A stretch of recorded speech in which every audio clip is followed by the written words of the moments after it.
It is, firstly, for me, thank you to Upasi, IITC Organizing Committee and the T-Board for inviting all of us to share some of our experiences over the years with you all. I think the topic given to us today is about invigorating sustainable pathways for the future, and it's about ideating technologies, right? Innovation, I think, is a word which has been, which gets branded around a lot, and many a times is misunderstood by saying that when you innovate, you'll create something out of nothing and something very new. I do believe that innovation is about many a times using what we know, but using it in a systematic manner. Many a times the innovations which do give results is something which has been there in front of us but has not been utilized in the right manner. So I think some of the things you will hear today on the panel will certainly come across saying, I knew this, right? And so it's not going to be really earth-shattering new stuff, but it's about how do we utilize the knowledge we have and how do we practically put it on the ground. The panel which we have today, I am going to start off with a talk on regenerative agriculture. And again, to me, regenerative agriculture is something which all of you have been practicing in parts, and many of you would probably know that part of agriculture even more than me, right? I'm not a scientist. There are some scientists in the room. So I will not profess to be, again, a game changer on it. But the idea would be how do we bring together all the different practices to then be able to create a system which works. Dr. Jenna is going to talk about a bit of scientific way of how to create new stuff. And also open the doors of our minds to thinking about how can we look at tea as a different product, right? Not just the standard black tea, how we want to sell it, what more can we do with it? And in his words, he's going to keep it simple and not talk too much scientific about it, right? And I think it's a difficult part, but I'm also very curious to learn what he brings out for us. Dr. Galinsky is going to talk about the carbon markets and how do we look at how do we actually innovate to bring finance into our system using the carbon systems which are being developed in the world today. And lastly, it is with Sharon and Shabnam, two very well-known ladies in the tea world, and they are really going to close that out after Dr. Galinsky. Is about how can we use a tool to put the carbon thought process into numbers, right? And because the numbers is how you really will look at it to understand what does carbon emissions mean, how do you then understand what the problem is, and then what actions can you take to really put an end to action to reduce carbon emissions into working towards, again, finance into the system, right? It's all about money. So I'm going to start off with a little talk on regenerative agriculture. Can we have the presentation, please? Okay.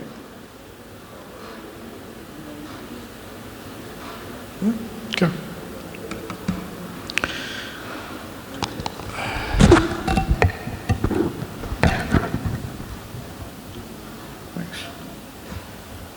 So tea, as we know, is culturally very, very important, significant, vital crop across the world, particularly in India. It's a beverage which has livelihoods for millions, and particularly in India, a legacy for Assam, Darjeeling, West Bengal, Nilgiris, Tamil Nadu, and Kerala. It's also a symbol of wellness and hospitality worldwide, right? It's something which we should be using, and yesterday there was a little bit of a talk about how can we look at the wellness part. Hospitality is something IHIPLA in our house. It's a very natural thing for Indians, right? But how do we leverage that to take it out from the house into the outside? The wellness part was talked about yesterday, so I'm not going to dwell upon that, but I just wanted to bring that out, right? Despite having said that, the challenges which are there for us in the tea industry today is about, I believe, two things, right? And two simple words which all of you know about: quantity and quality, right? In the Indian context, quantity needs to come down and quality needs to go up. Very simple, not too technical. I think if we just think about these two things, how do we improve quality and how do we decrease the quantity, it would change the whole economics of our tea world. But the challenges which we have, and this is from a planter's perspective, is soil fatigue, it's erratic rainfall, the pressures of pest control. These are the daily challenges which a planter faces. And at the corporate world, it's about shifting consumer expectations. What does he want? How do we get more people into buying more tea? How do we increase the consumption? This was again talked about yesterday. And we believe that regenerative agriculture offers a way forward, not just to sustain the tea world, but also to revitalize it. And what you see on the screen is the FAO definition of regenerative agriculture, and largely the key principles of regenerative agriculture is about improving natural conditions on the farm with a lot of focus on soil and water and biodiversity. These are the three pillars of regenerative agriculture, right? And like I said, if we sat in a discussion, planters would say we've been doing this in sustainable agriculture. Absolutely right. Nothing wrong with that. We have been doing it. But how do we bring it together and how do we create a system to do it is what I'll try and highlight a little bit today.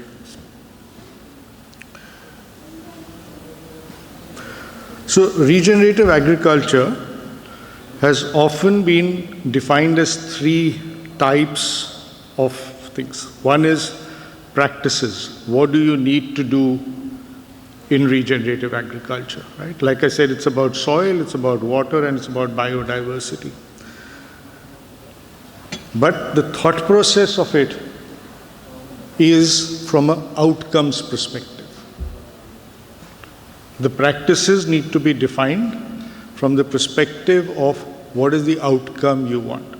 So for example, in soil, what's the carbon status of soil? How do I improve that? That's the focus of the practices. And I'll give this is a little bit of a discussion I had once with a soil scientist, and he made me understand this in a very simple manner. And he said, please think of it as a patient going to a doctor, and he goes to an allopathic doctor who treats his symptoms, and he goes to a homeopathic doctor who treats the cause. And I think this is regenerative agriculture is exactly like that. Right? This is about treating the cause, and our conventional agriculture, which is with fertilizers, is about treating the symptom. So when we give fertilizer to our plants, we are trying to replace the nitrogen, which is the requirement of the plant for the year. We always calculate that based on the previous year's yield, that the plant took X amount, you replace that. Regenerative agriculture says that please look at your soil. The plant is feeding on the soil, make your soils healthy. And that's a little mind shift change which is there. So it's about the outcomes and not the practices.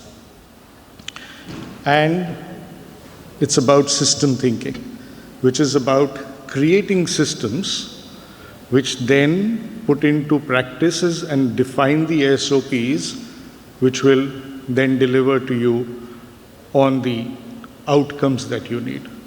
So in our way of thinking on regenerative agriculture, it's a development of practices to outcomes to mindsets. Yeah? So, like I said, it's simple. And if I was to draw a map of what all needs to be done, it would look like something like this. So don't try and read it. But it is, in a way, complicated, right? And that's why you need systems developed to be able to manage this whole process. But let me simplify that a little bit. So,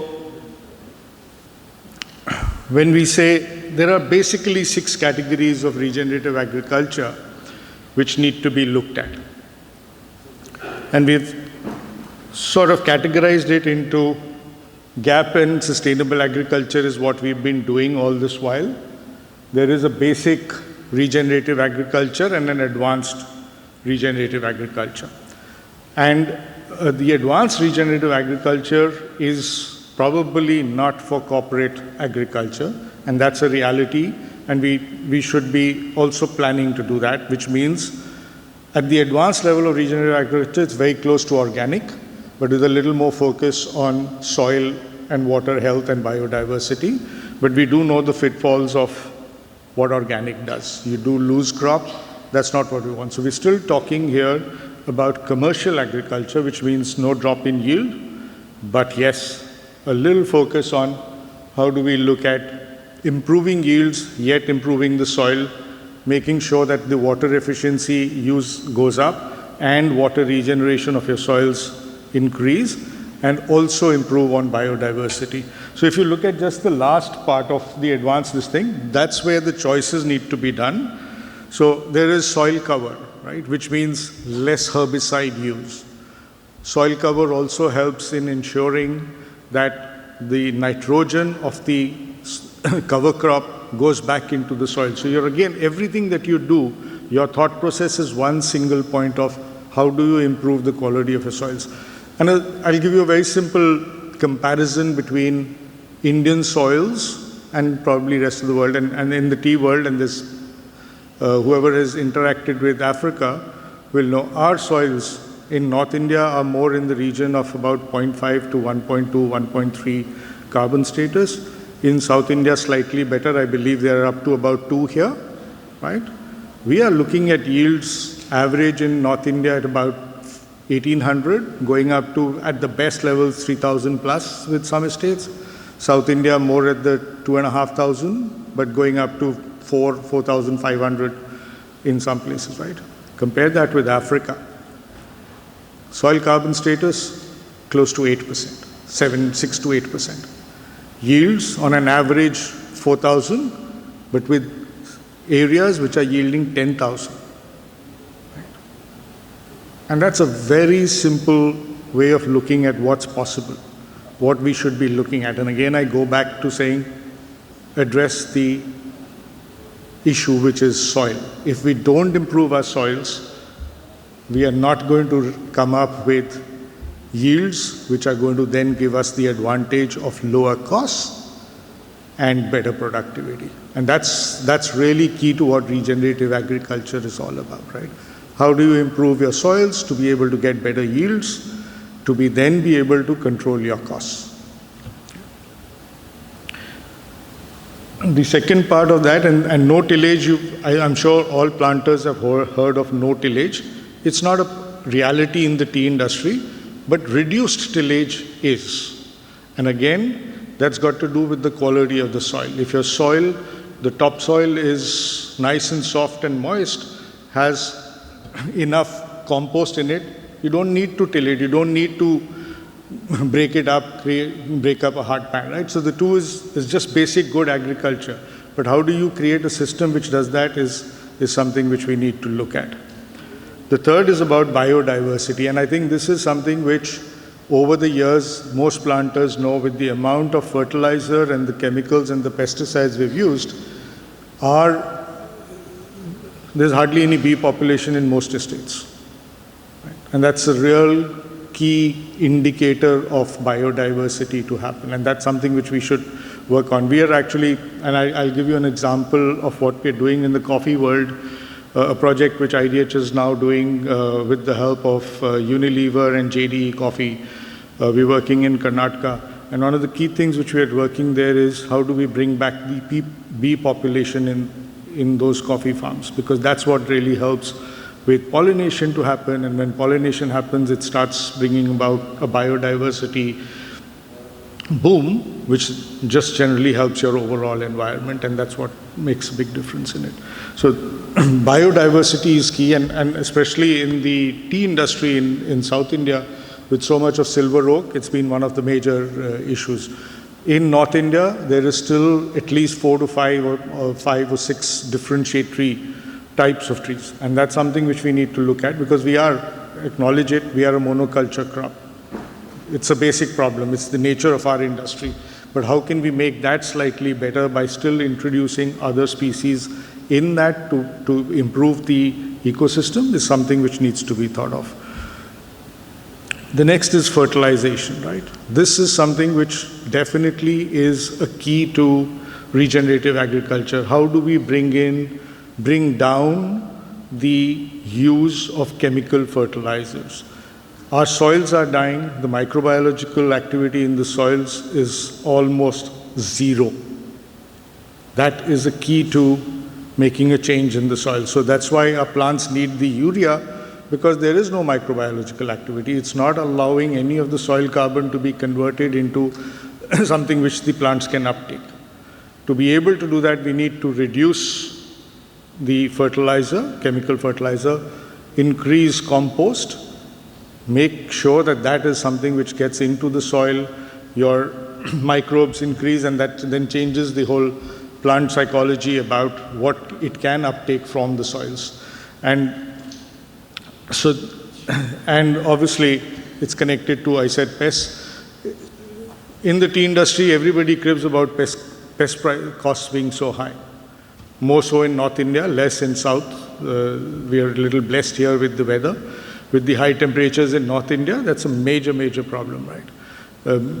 I can give you some shocking data. In North India, there are estates which are using about 20,000 rupees a hectare per year, right? And it's a simple thing. We are actually making that happen by using more and more of it every year. And why does that happen? Because our plants are not healthy. Why are our plants not healthy? Because our soils are not healthy. So it's a circle which we are getting stuck into over the years. And that's the reason why we need to change our way of thinking, using exactly what we know, the knowledge we have. But how do we create that system to be able to use regenerative agriculture principles into our way of working is a simple key change which needs to happen. And this is again, water management being the last one is something which is not new to the tea industry. More and more areas are using irrigation. We're just killing ourselves. We're just shortening this thing. We're taking out the water from our soils. We're making the soils drier as we go. And that's going to just make things even worse as we go along. So how do you capture rainfall? How do you bring that back and regenerate the soils? How do you even ensure that your soils are healthy enough to retain moisture? Again, it's about the soil. Right? All these are connected. So for me, regenerative agriculture, the first and the most important part there is simply how do you regenerate soil? Make your soils healthy, you get a better yield to go on. Yeah. Just a few slides to show you what's the difference and why regenerative agriculture, a lot of what I've said already, right? So industrial, commercial agriculture, it's a high cost of production, dependency on external inputs, soil degradation, and thereby very vulnerable to climate networks. On the other side, regenerative agriculture is about using a lot of what's available in that. When you're doing composting, you're really utilizing all the stuff which is available with you. So you bring it back, you don't bring in external stuff, you use inputs which are naturally available, ultimately improving soil. And it's a journey, it's not something which will happen overnight. And that's something which we need to be aware of. There is a fair amount of investment of time, energy, and cost which you need to put in to be able to make that change. but it does make you in the longer term resilient to climate, and that's why regenerative agriculture is also called climate smart agriculture. And it ticks most of the boxes when you look at sustainability, and we've all been through sustainability certifications, right? So, and when I look back on certifications, and I feel guilty because I think in the tea industry, I'm the guy who started certifications with Rainforest Alliance 15 years ago. Those are tick boxes when you look back. So yes, we did, we looked at soil health and erosion, we ticked that box. We said land use, we ticked the box. But really when you go deep into it, it's regenerative agriculture which ticks the box on all the sustainable indicators. In any sustainability reporting, it does tick the box. So it's something which needs to be done for ourselves, right? And there are, sorry. Oh, I'm sorry, I didn't realize it was on. Yeah. And there are different types of sustainability trends. So we have been in the intensive sustainable agriculture, and now we need to move to climate smart. And if once we become really good at regenerative agriculture at commercial level, one can even move to the ultimate, which is organic, which means that you do not use any external inputs, right? But that to me is the gold standard. And it's not really for commercial agriculture. It can be done on smaller farms. When you look at large farms, I would stop at this stage with the knowledge we have. I would stop at commercial regenerative agriculture, which is a good mix between how do you use natural agriculture, compost and other stuff, along with some percentage of chemical fertilizer. It's not a move 100%, but it's a gradual move and it needs to be done in steps, right? So when I look at it from a corporate perspective, the regenerative agriculture ticks for me a couple of multiple strategies, right? So one is it looks at climate risk and carbon strategy, because one of the things which this whole process does is bring down the carbon emissions. When you reduce fertilizer input, when you reduce pesticide, weedicide inputs, your carbon emissions really come down. And that really speaks to sustainability reporting as it is done today. And it's the target of what the whole world is looking at, even when you look at from the perspective of reducing the 1.5 degree temperature, the climate, the target which has been taken in SDGs, it's all about reducing carbon emissions. Most companies today have a target of 2030 or 2040. India's target is 2070 to get to net zero. So by also adopting regenerative agriculture, one would be moving the needle as an industry towards the larger target of the SDGs, which is about reducing carbon and net zero. Obviously, it results in a supply chain resilience, because if your yields go up and your costs will come down, it helps that. First mover advantage, there is always brand value, market differentiation, because you can talk about it and take it to the market, and thereby also improve your financial this thing. So it's, to me, it is imperative for corporates to really look at regenerative agriculture, because it's good for your balance sheet.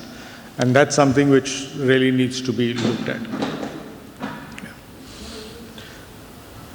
And there are a couple of others, not all of what we say as regenerative, and I've kept this generic because this is regenerative agriculture across, not just for the tea industry, but there are different parts to it.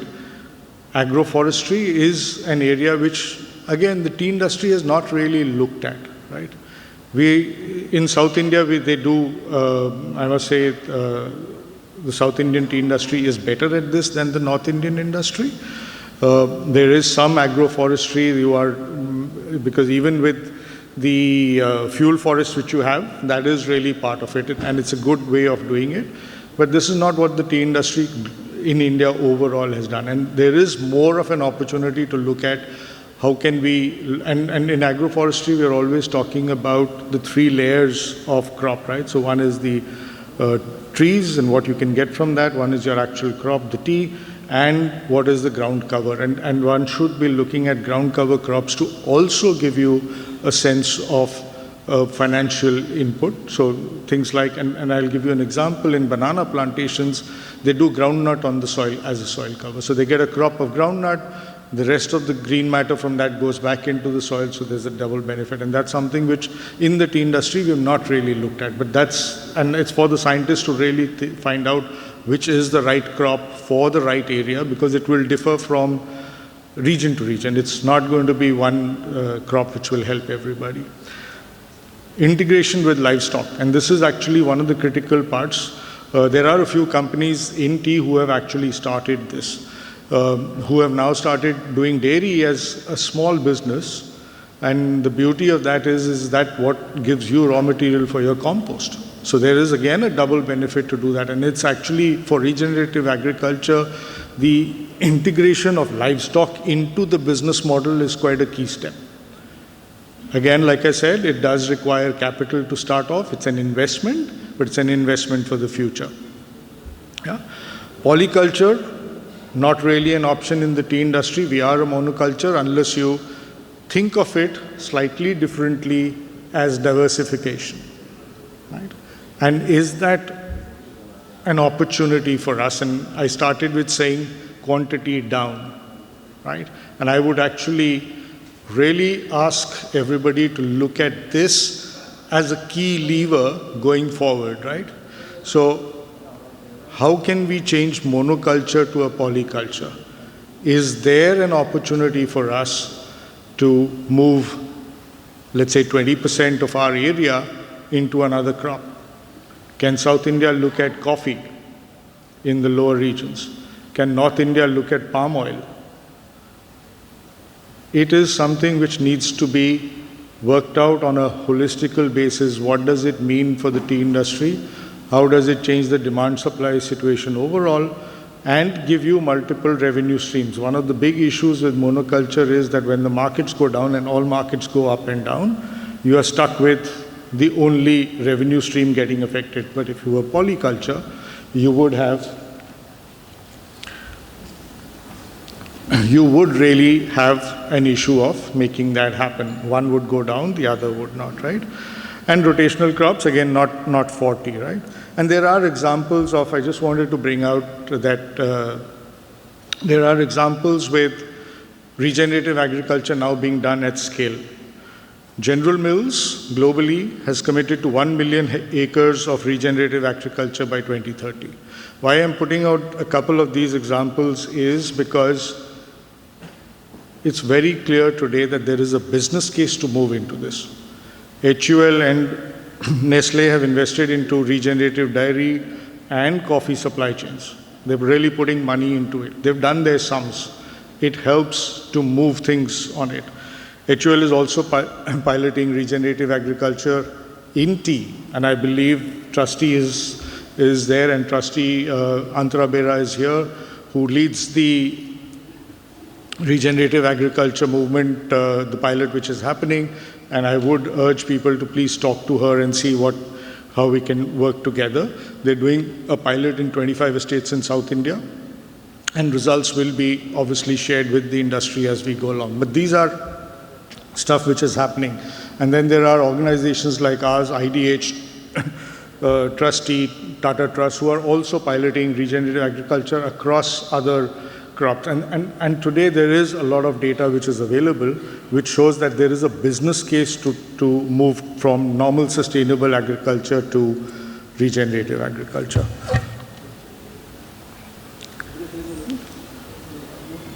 All right. Okay, this is just generic, but I'm going to... But just to acknowledge, it's not a silver bullet, right? It is a powerful lever, but there is an investment which needs to be done. And that's something which we need to ensure that there is a business value to this change which happens. So it's all about numbers at the end of the day. All corporates are going to look at that, right? But there is a very clear business case for this, and I'm happy to work with people to really get deep into that if they need be. But I would like to just end by saying, let's regenerate agriculture, regenerate trust, and regenerate the future. Yeah. Thank you so much.